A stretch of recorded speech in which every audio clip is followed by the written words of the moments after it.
Welcome back, everyone. This is for the week ahead of July 21st through the 27th.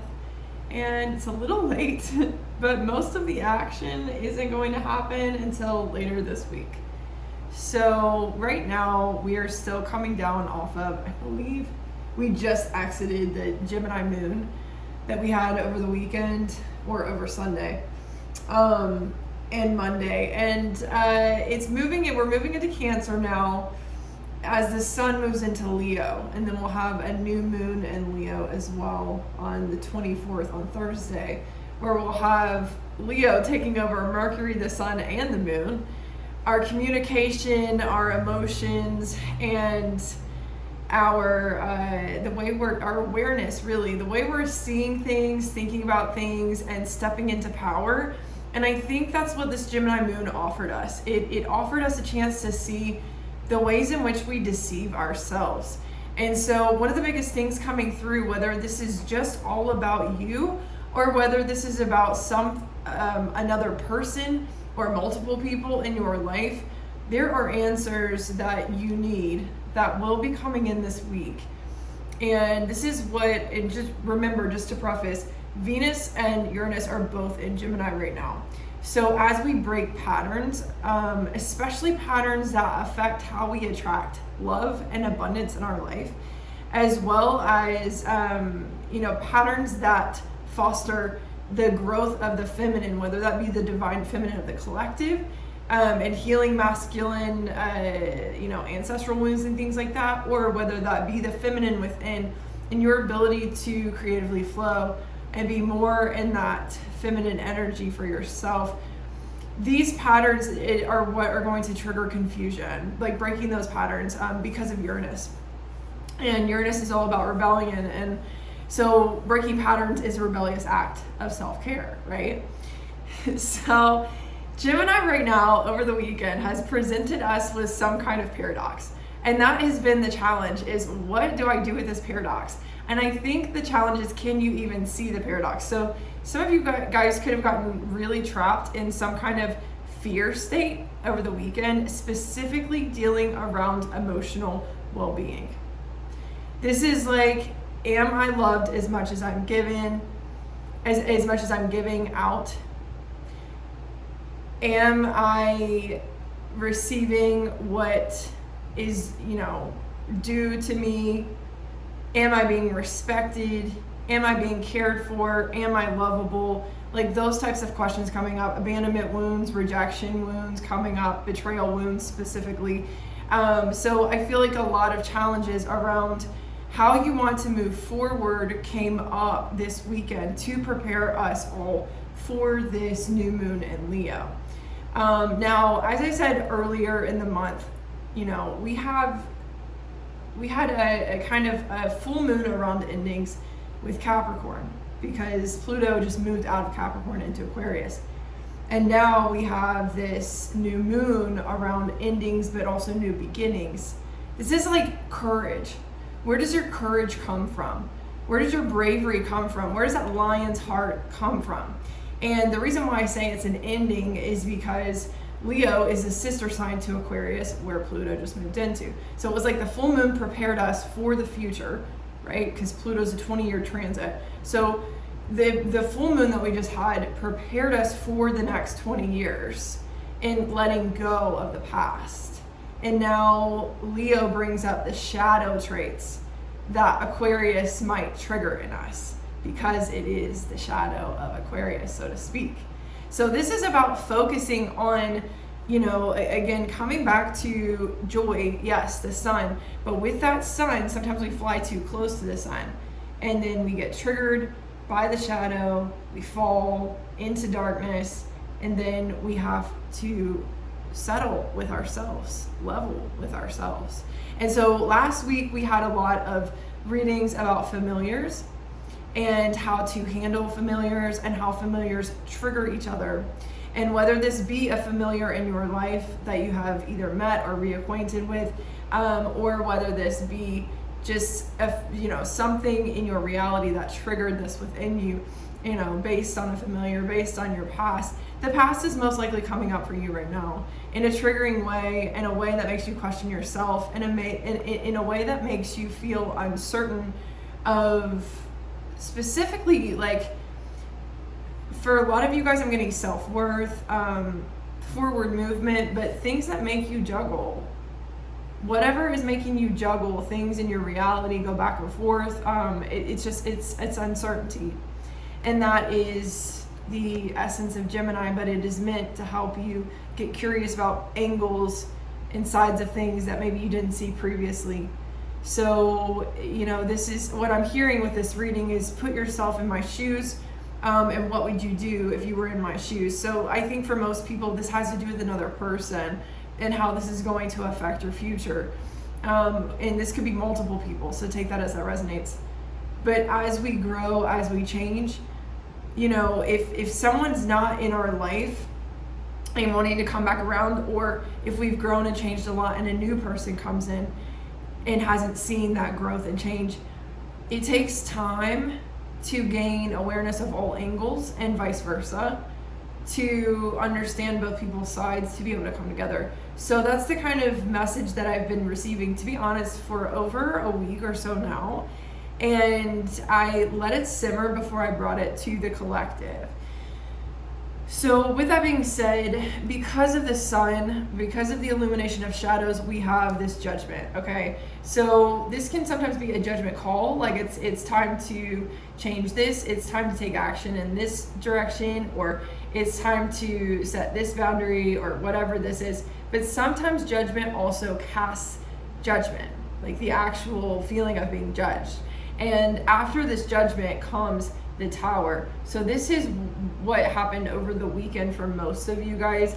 And now it has sent the collective into a bit of like wishy-washy type energy, uncertainty, juggling, trying to rebalance, trying to find your way. And what we have here currently before we move into this new moon is this Seven of Swords, which was face down whenever I pulled the cards, and Seven of Cups. So this is some deceit that we don't see, creating illusions that we do see.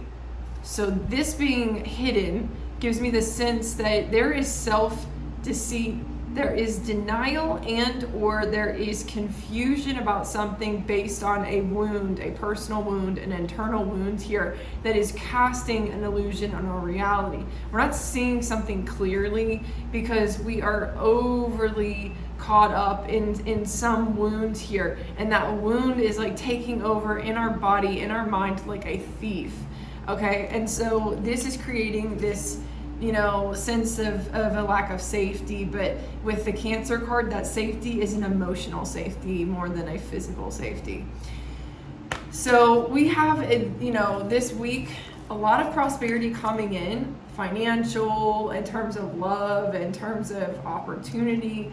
But again, with all of that comes a lot of triggering and heated moments that we're gonna have to breathe through and work through, because again, with the Scorpio card, this is about Pluto. This is about preparing us for the next 20 years. How do you want the next 20 years to go for you? This isn't just like, okay, we're just trying to prepare you for the next year or two. No, this is the universe saying this is a massive shift here. So all of these things that you feel are hitting you in the feels back to back to back to back to back are happening on purpose to help you and prepare you, not to tear you down. So that's really where you need to kind of come back to these illusions. And this Seven of Swords energy is someone being sneaky with you, is someone being deceitful and lying, or is someone caught up in their wounds. And also in the same sentence, are you being sneaky and deceitful? Are your wounds overtaking the way that you see something and the way that you're moving forward? Are your wounds casting an illusion onto someone else or onto the world around you in such a way that it makes you unsure of how to move forward? Before I keep going, I just noticed my phone looks like it's going to fall out of here, and I want to fix it so we don't have the same issue that happened in the last video where my phone just completely fell out of the phone case. Give me a second, guys. There we go. Okay. Back to the reading. Okay, so moving into the middle of the week, the answers you need are coming. Okay, I do believe there's going to be some uncertainty that continues through the week if you're waiting for an answer from another person or situation. This really has to do a lot with the fact that Leo is going to be taking over through Friday into Saturday with the moon still being in Leo. So through into the weekend. So, and you have to remember Mercury is still in Leo in retrograde. So if communication takes a minute to clear up with another person or outside party, just don't take it personally. I think the whole thing here is to focus on the release so that you can focus on what you're manifesting, what you want to move forward with. Again, that new moon is going to be on Thursday at noon Pacific Standard Time.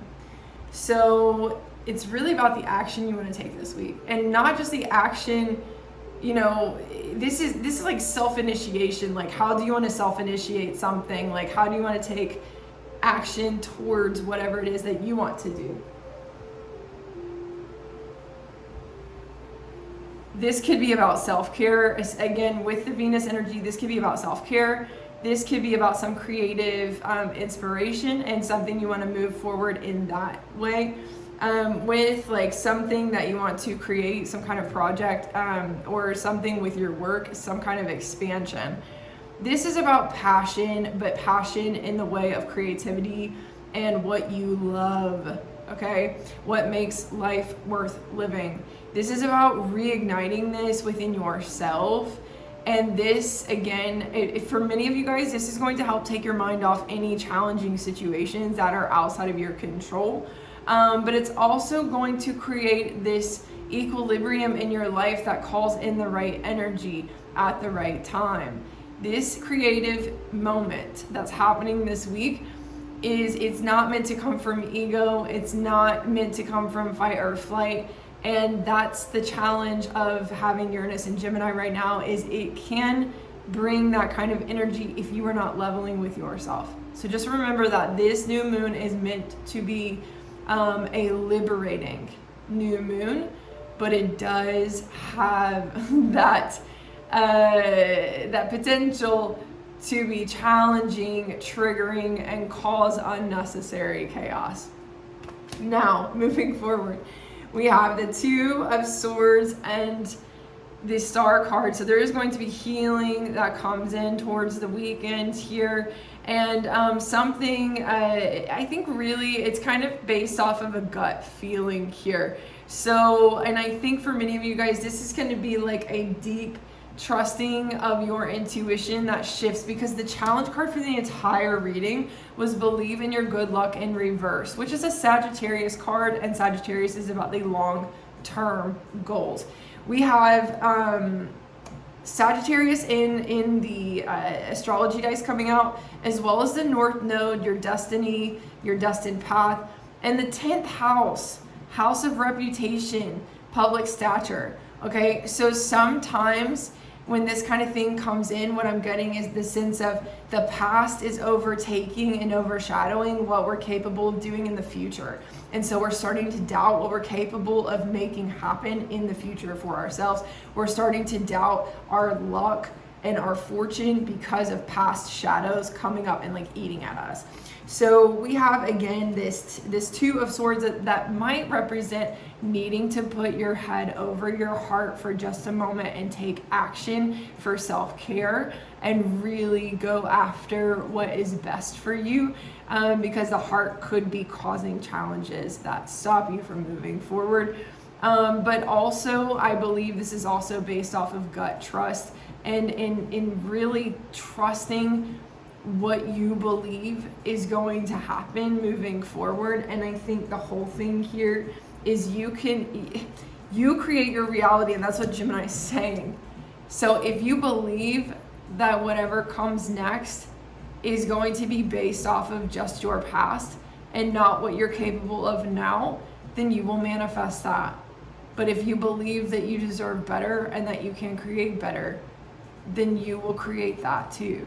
So it's up to you how you move forward, but this self-sabotaging energy, these fears, these wounds from the past, this is the stuff that's going to create the illusion that you can't have better, that the universe doesn't want to serve better, to bring you better or serve you better. So the whole thing here with this Leo new moon is taking your power back from your own fears, from your own ancestral wounds, from your own internal challenges, and really showing up for yourself in the world as your true authentic self. And again, there's so much concern right now because of Virgo being in the South Node, over analyzing yourself, overly criticizing yourself and or the world around you, saying this isn't going to reciprocate with me, or I can't be what the world around me needs. Basically, I'm not good enough. So those are the challenges.